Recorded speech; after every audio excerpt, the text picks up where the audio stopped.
Bem-vindos a mais um episódio de O Mundo a Seus Pés, o podcast da equipa de Internacional do Expresso. Hoje temos João Luís Amorim, aos comandos da sonoplastia. O meu nome é Catarina Maldonado Vasconcelos e vou estar a conduzir o podcast que hoje nos leva até Moçambique.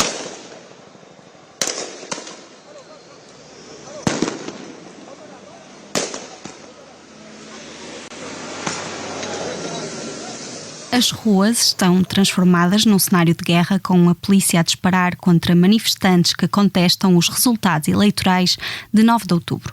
Para compreendermos o estado a que as coisas chegaram, é nosso convidado o escritor moçambicano Jesmus Cassinda, também filósofo, ativista cultural e investigador do Centro de Estudos Sociais da Universidade de Coimbra. Olá, Jesmus, bem-vindo. Olá, Catarina, muito obrigado pelo convite e pela oportunidade de cá estar no podcast. Muito bem.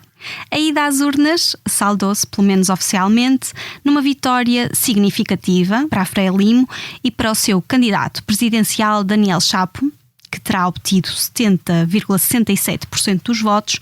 Este foi o resultado atribuído pela Comissão Nacional de Eleições, à frente da Libertação de Moçambique, que está no poder desde 1975. O anúncio motivou protestos populares convocados pelo candidato que ficou em segundo lugar, Venâncio Mondlane.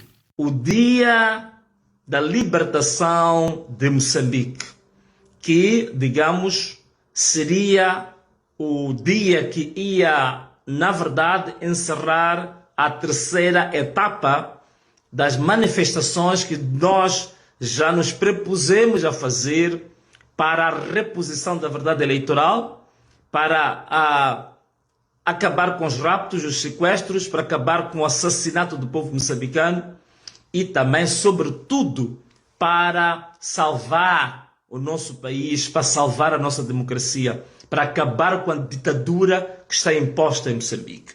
Mondlane tem estado recolhido em parte incerta por considerar que tem a cabeça a prémio e tira essa conclusão após as tentativas de atentado a que escapou, mas que vitimaram duas figuras importantes da oposição, Alvino Dias, assessor jurídico de Mondlane, e Paulo Guambe, mandatário do seu partido, o Podemos.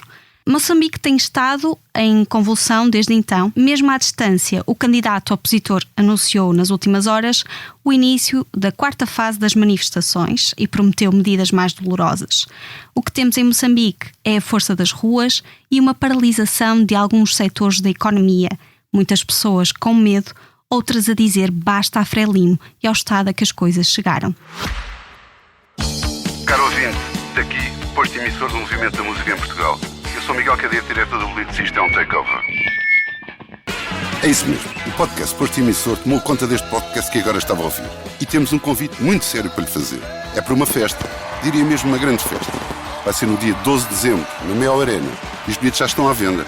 O motivo desta celebração, 40 anos da Blitz. Isso mesmo, 40 anos da melhor música portuguesa, com concertos muito especiais dos Chutes e Pontapés, Capitão Fausto, Maro e Gisela João.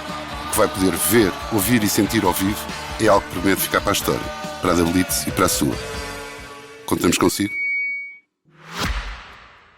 Pergunto ao meu convidado, Jesmus, esta contestação parece não ter precedente na história da democracia de Moçambique. Está em causa algo mais do que a contestação eleitoral? E também lhe pergunto se estes resultados causaram alguma surpresa.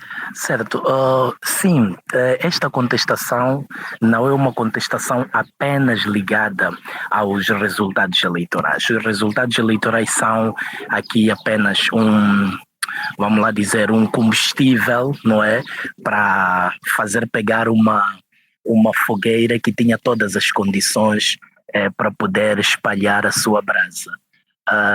Moçambique é um país que nos últimos 10 anos, aliás, primeiro é um dos países mais pobres do mundo. Nos últimos 10 anos a pobreza aumentou para 82%, e também por outro lado, tem estado a aumentar a quantidade de milionários no próprio país, e a transição, por exemplo, de uma economia centralizada no Estado para uma economia neoliberal tem estado também a implicar um permanente corte dos serviços públicos, nomeadamente a educação, a saúde, e o que faz com que muitos cidadãos neste momento não tenham condições para pagar pelos serviços essenciais. Então todas essas questões também colocam a população em tensão, uma população maioritariamente jovem e formada e também desempregada, pelo que um movimento contestatário como este é apenas mais um em que as eleições neste momento são usadas como pretexto, mas o que está em causa não são necessariamente as eleições, mas sim são os problemas sociais, políticos e econômicos do próprio país. Conhece as ideias de Daniel Chapo para o país? Existe um programa, uma plataforma de ideias? Bem, eu acompanhei atentamente a campanha eleitoral, e um dos problemas que tivemos à partida é que o Partido Frelimo, que é o partido que governa o país, tem sido, no caso, o partido que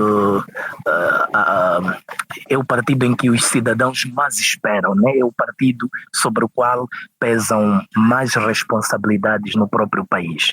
É por conta disso que todo mundo acompanhou com alguma atenção e interesse o Congresso do Partido Frelimo, que elegeu Daniel Chapo como seu candidato, e este Congresso demonstrou uma série de fragilidades do próprio Partido Frelimo do ponto de vista de democracia interna, à medida em que os membros do Partido Frelimo não podiam por si só voluntariar-se para candidatar-se a ser candidato deste partido para presidente da República, mas deviam aguardar indicações da Comissão Política. E a partir do momento em que um cidadão é membro de um partido e aguarda indicações para a Comissão Política, dificilmente terá a iniciativa de desenvolver as suas próprias ideias sobre como é que pode se governar o país. Pelo que Daniel Chapo, a sua entrada é como a entrada de qualquer cidadão que aguarda que chegue a sua vez, que aguarda a sua sorte, mas está claro a partir de pelo histórico que Daniel Chapo não tinha uma ideia do que ele queria para o país, porque também estava fora de hipótese a sua candidatura como presidente da República. Pelo tempo que ele teve, que foi um tempo muito curto, teve que primeiro assimilar uma série de questões ligadas ao país, e é por causa disso que o próprio discurso de Daniel Chapo, nota-se que não era um discurso conciso, mas sim era um discurso que vinha sendo feito de forma contextual à medida que o processo eleitoral caminhava, pelo que, a avaliar por aquilo que foi a mensagem transmitida durante a campanha eleitoral, não se pode vislumbrar de que Daniel Chapo tinha um projeto político importante e interessante para o momento em que Moçambique se encontra neste momento. E também o mesmo pode-se dizer do Venâncio Mondlane. Venâncio Mondlane tem estado a liderar uma série de manifestações, na verdade, que começam no ano passado, quando ele concorre para presidente do município de Maputo, pela Renamo, e depois se contestam as eleições. Foram uma onda de manifestações na cidade de Maputo, e as manifestações pararam quando começou a época chuvosa, e com ela também vieram as inundações, as calamidades e tudo por aí. E este ano ele lança-se para tentar candidatar-se ao partido Renamo, tendo sido barrada a sua candidatura para presidir o partido Renamo e por via disso ser candidato, lançou em maio uma candidatura independente por uma plataforma da sociedade civil, eu diria por uma plataforma de partidos extraparlamentares chamada CAD, mas que, dado o nível de popularidade que estava a ter, foi eliminada da corrida e no final acabou sendo suportado pelo Partido Podemos. E Venâncio Mondlane teve muito tempo a ter que lidar com questões procedimentais e burocráticas para participar no processo eleitoral, o que também o coloca na mesma situação com Daniel Chapo, em que não teve tempo também para organizar melhor as suas ideias para instruir o seu projeto político. Por isso que, para mim, nem Venâncio, nem Daniel Chapo, os dois não me apresentaram um projeto político para a realidade social, política e econômica que o país vive neste momento, muito por conta de como os processos eleitorais acontecem, ao não permitir com que cidadãos consigam discutir e reunir melhor as suas ideias para pensar o país. Muito bem, então já agora pergunto-lhe, porque o Expresso tem falado com pessoas em Maputo que por medo não querem dar a voz, falar em on, por assim dizer, dar o seu testemunho ao microfone, mas quando perguntei a uma delas o que é que o povo vê em Venâncio, mesmo não adiantando muito sobre o seu lugar no espectro político, foi mais ou menos evidente que isso não importa. E descreveram-no desta forma: para o povo é um Messias, é alguém que os vai levar para a terra prometida, literalmente. É um homem culto, inteligente e resiliente. Para a classe média é a primeira oportunidade de votar em algo diferente e tem muitos apoiantes. O GESMUS não acredita nisto. Este candidato não pode contribuir para uma refundação política de Moçambique? Bem, a resposta da pergunta é sim, pode contribuir. Por que digo que pode contribuir? Aí está. Neste momento nós temos problemas de natureza procedimental. Quer dizer, temos uma democracia que é considerada, é concentrada num único partido, no caso o Partido Frelimo, e eu já dizia no outro podcast aqui no Jornal Expresso de que quem candidata-se pela Frelimo para concorrer às eleições em Moçambique, ele já tem alguns passos a mais, né, numa corrida. Então temos um sistema eleitoral que é dominado pela Frelimo, porque os membros da Comissão Nacional de Eleições, na sua maioria, vêm dos partidos, e o Partido Frelimo é o partido com mais membros na Comissão Nacional de Eleições, é o partido com mais membros no Conselho Constitucional, é o partido com mais membros em quase toda a estrutura do próprio Estado. E este excesso de partidarização do Estado moçambicano impede que haja uma democracia genuína, pelo que uma situação em que a Frelimo sai do poder, criam-se condições para abrir o próprio país para a democracia. Digo criam-se condições por quê? Por conta do nível de poder que a Frelimo concentra neste momento, Existem muitos moçambicanos com capacidades intelectuais, técnicas e tudo, que por mais que não queiram, são forçados a filiar-se ao Partido Frelimo, e quando filiam-se ao Partido Frelimo são obrigados a ter que seguir aquilo que é a agenda do partido, que é uma agenda que é definida muito a partir da cabeça do próprio presidente, com o beneplácito de alguns membros de uma comissão política que geralmente também é constituída à imagem e semelhança do próprio presidente. Então, neste momento, fala-se, por exemplo, da questão da purificação. A Frelimo é um partido que tem um histórico interessante, ele vem da luta armada de libertação nacional, com uma série de ideias extremamente progressistas, de integração da população e tudo isso, mas isto foi se perdendo ao longo do tempo, muito por conta de estar acomodada no poder. Pelo que eu acredito que uma situação em que o poder muda, no caso, aquilo que se chama de alternância política, há um novo movimento a dirigir o Estado, vai criar condições para desequilibrar um pouco este excesso de concentração, e ao desequilibrar este excesso de concentração é o próprio Estado que fica fortalecido, porque vai se conseguir separar o Estado dos partidos políticos. E isto é uma compreensão geral de uma grande maioria da população que por via disso apoia o Venâncio Mondlane. É por conta disso que eu não acredito, que claro, coloco os créditos ao Venâncio Mondlane por ser quem dá cara por isto tudo, mas neste momento o Venâncio Mondlane é apenas um porta-voz, uma plataforma que acomoda uma série de preocupações da própria sociedade moçambicana. Muito bem. O governo parece estar a encarar este momento de polarização como um mero problema de segurança e está a reagir como se fosse um problema de segurança. Há alguma tentativa política de aproximação da Frelimo aos ativistas ou de tentar ouvir as pessoas que protestam nas ruas? Há uma ponte entre os dois lados neste momento. Soube que havia um manifesto. As pessoas que estão por detrás desse manifesto foram ouvidas? Olha, neste momento ainda não existe algo de concreto que seja de iniciativa do Estado, pelo menos que seja do conhecimento público. Tem havido discursos por parte de membros históricos do Partido Frelimo, combatentes da luta armada de libertação nacional. Tem havido também intervenções pontuais de organizações como a Associação dos Escritores de Moçambique, que tem estado também a fazer documentos de posição, acompanhar este processo. Há um manifesto elaborado por um grupo de acadêmicos moçambicanos, mas praticamente todos estes movimentos falam apenas do diálogo. O diálogo é o conceito que se usou em Moçambique para a resolução, por exemplo, de diferenças políticas. Foi o diálogo que nos conduziu ao Acordo de Paz assinado em Roma em 1992.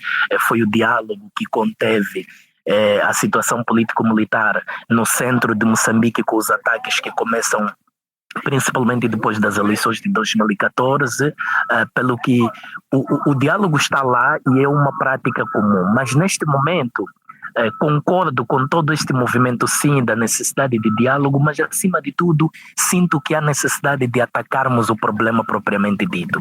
Neste momento houve um processo eleitoral, depois deste processo eleitoral partido que vence com números extremamente problemáticos, nem no momento mais alto de popularidade da Frelimo nunca conseguiu 70% de votos, mas agora conseguiu.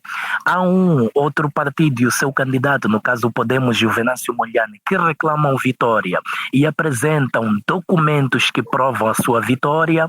O Conselho Constitucional solicita documentos da Comissão Nacional de Eleições que comprovem a vitória da Frelimo e do candidato Chapo. A Comissão Nacional de Eleições não consegue fornecer estes documentos de forma convincente. E ainda estamos a debater questões de diálogo, enquanto há documentação, há material que pode ser vista. Eu sinto que neste momento o mais importante primeiro é que a Comissão Nacional de Eleições, o Conselho Constitucional e todas as instituições envolvidas trabalhem para assegurar um resultado transparente. Este é o primeiro assunto.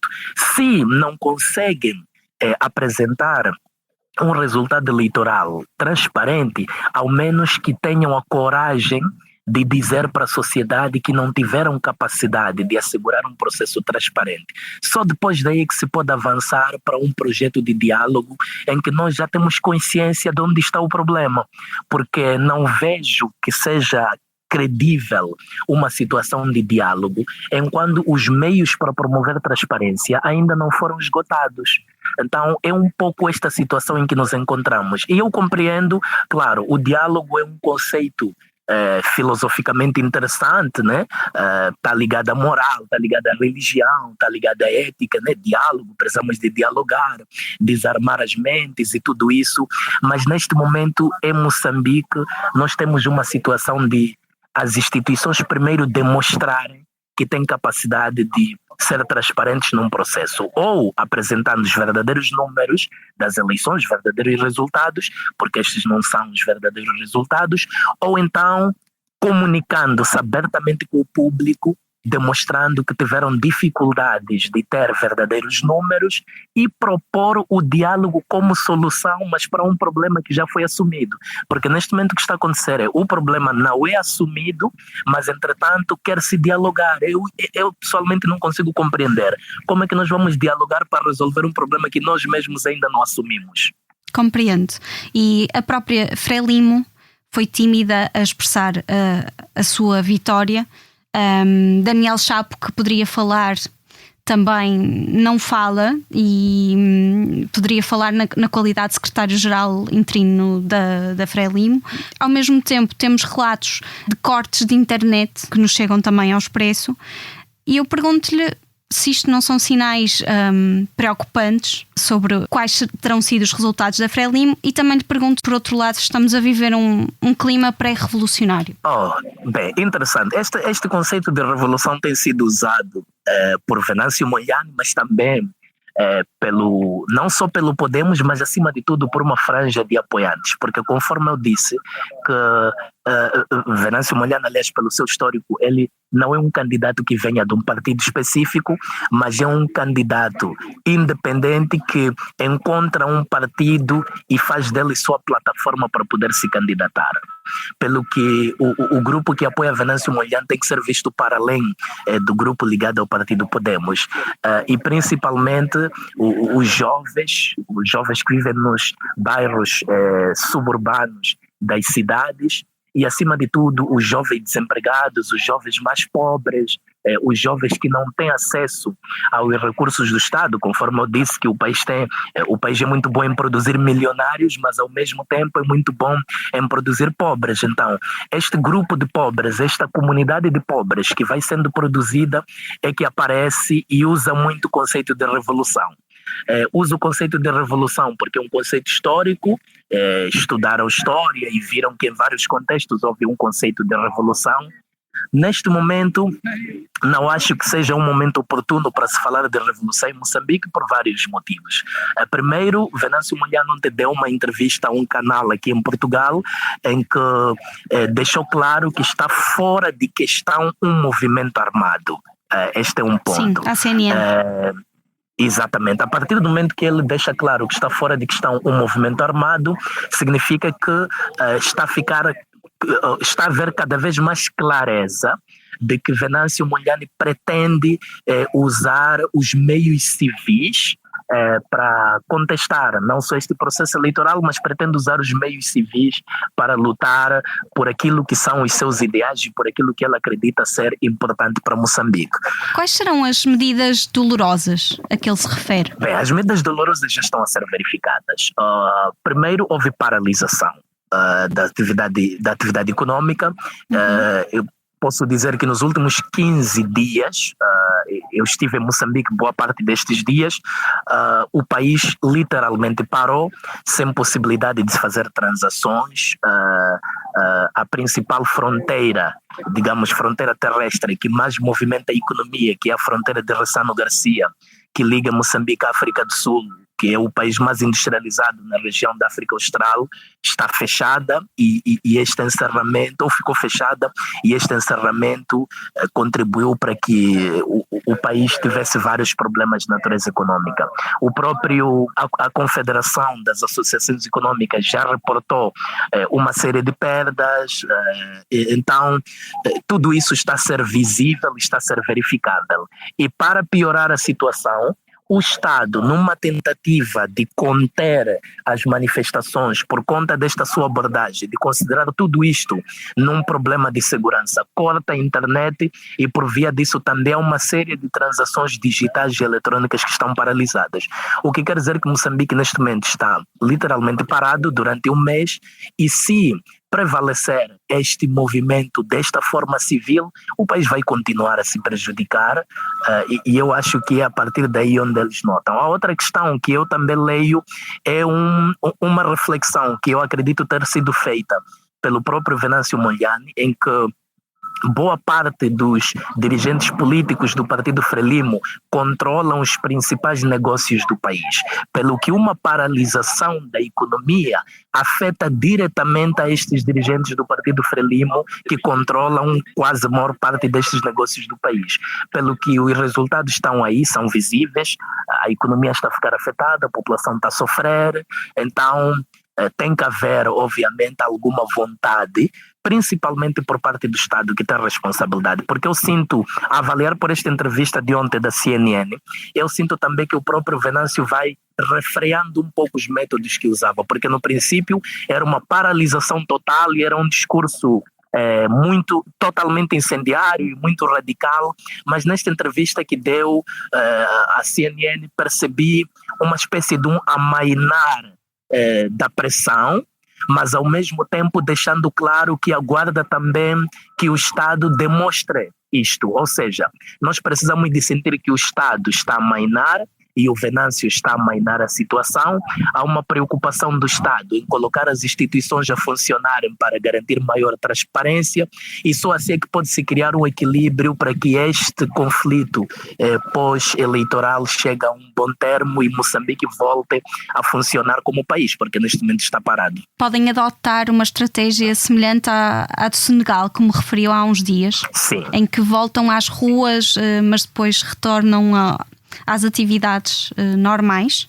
Sim, eu também penso isso, ou seja, penso que obviamente o Venâncio Mondlane não pode olhar para a sociedade moçambicana como uma sociedade que teria condições para aguentar 3 meses de protestos totalmente seguidos.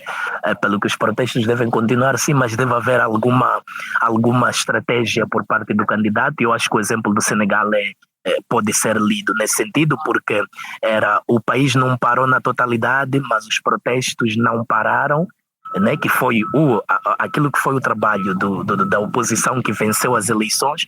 Mas por outro lado, no Senegal houve algo que é importante notar. O Tribunal Constitucional do Senegal foi fundamental para que a paz voltasse. É por causa disso que eu sinto a necessidade de voltar a falar aqui da importância do Conselho Constitucional em Moçambique.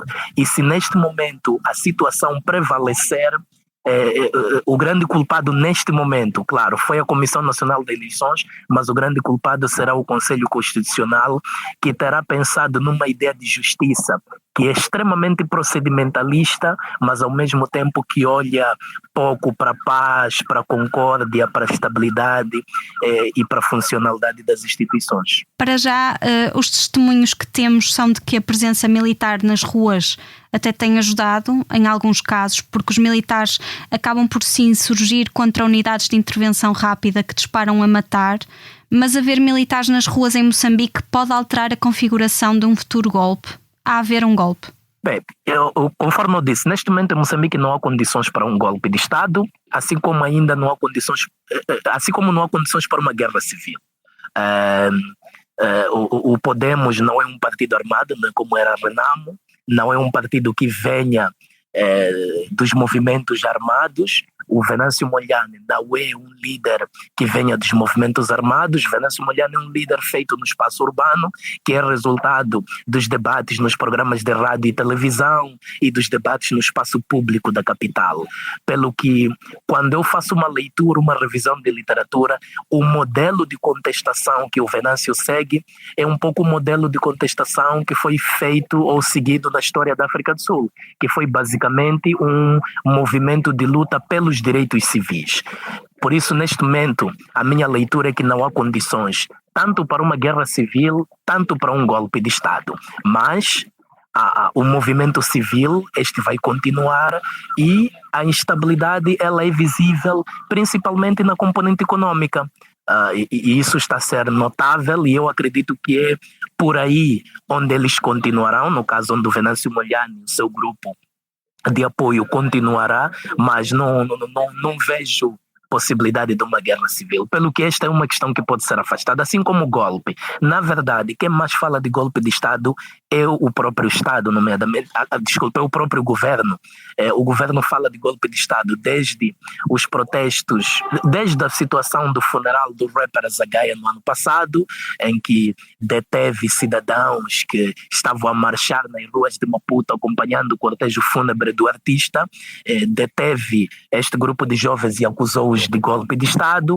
Este ano o Estado volta a falar, pelo que eu sinto que quem está mais preocupado com o golpe de Estado é o governo e não os militares e nem os outros cidadãos. Então, neste momento em Moçambique não há condições. Golpe de Estado é apenas uma narrativa usada pelo governo para justificar o uso excessivo da força por parte da polícia, porque o governo não esperava na sua história que pudesse ter um movimento civil urbano que poderia colocar em causa o seu poder, como está a acontecer agora. E um movimento que é feito, acima de tudo, por cidadãos não armados que usam a mídia e redes sociais, usam as ruas e o próprio espaço público para demonstrar que podem colocar em causa um governo. Por cidadãos sem armas que estão a ser afastados e reprimidos pelas armas. Já há muitos feridos e mortos, embora o número seja controverso até ao momento.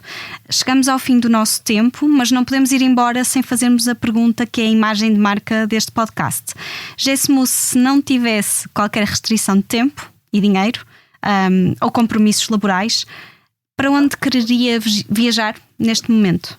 Neste momento, Zanzibar. A Tanzânia, nos últimos 10 anos, enquanto Moçambique, nos últimos 10 anos, a pobreza aumentou até 80%, na Tanzânia, nos últimos 10 anos, a pobreza reduziu e a Tanzânia passou a se posicionar entre os 20 países mais desenvolvidos de África. Está numa velocidade de um sistema de modernização extremamente interessante, e a Tanzânia partilha fronteira com Moçambique, partilha recursos com Moçambique, partilha o Rovuma, onde tem o gás, com Moçambique, partilha o Oceano Índico com Moçambique.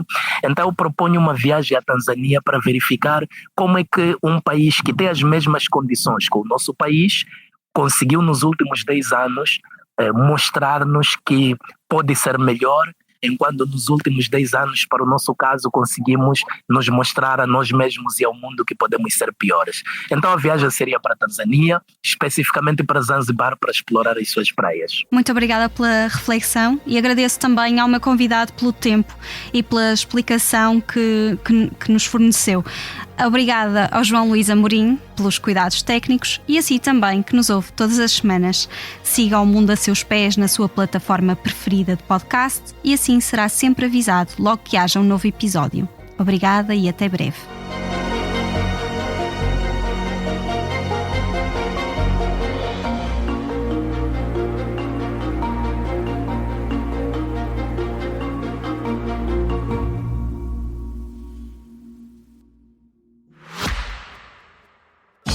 Caro ouvinte, daqui, posto emissor do Movimento da Música em Portugal. Eu sou Miguel Cadeia, diretor do Blitz, isto é um takeover. É isso mesmo, o podcast Posto Emissor tomou conta deste podcast que agora estava a ouvir. E temos um convite muito sério para lhe fazer. É para uma festa, diria mesmo uma grande festa. Vai ser no dia 12 de dezembro, na Mel Arena. E os bilhetes já estão à venda. O motivo desta celebração, 40 anos da Blitz. Isso mesmo, 40 anos da melhor música portuguesa, com concertos muito especiais dos Chutes e Pontapés, Capitão Fausto, Maro e Gisela João. O que vai poder ver, ouvir e sentir ao vivo é algo que promete ficar para a história, para a da Blitz e para a sua. Contamos consigo?